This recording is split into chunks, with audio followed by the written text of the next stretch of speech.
We of course needed some roses.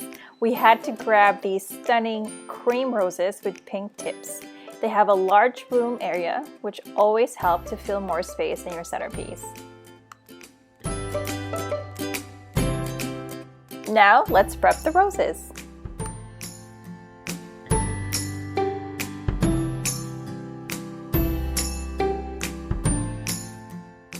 Roses have long leaves. Make sure to cut them as close to the stem as possible.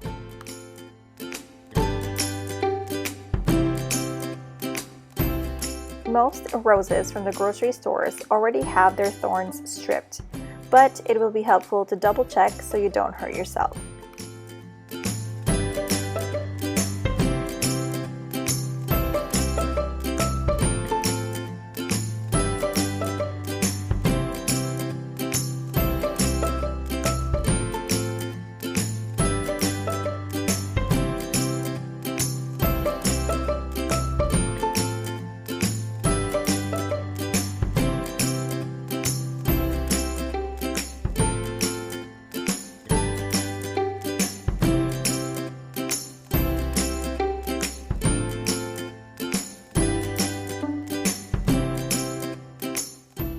Start with the main flower, which is the rose. Give it a quick short stem cut to make it easier for you to work with it.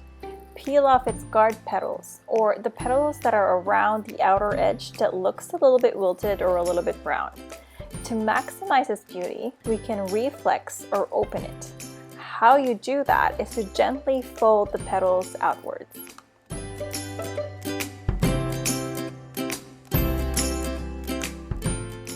As you fold out the petals, you will almost feel it snap back a little bit, which is always good.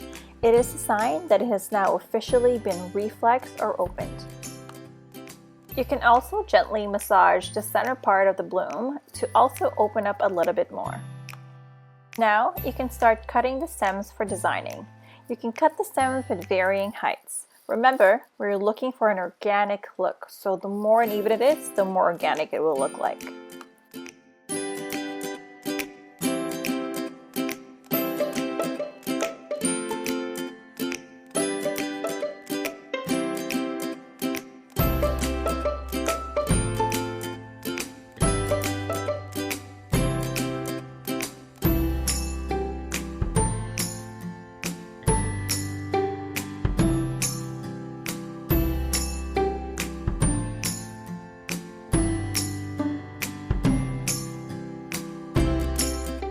Enjoy, lovelies! Until next time, let us know in the comments section below what you'd like us to create for you next. Cheers!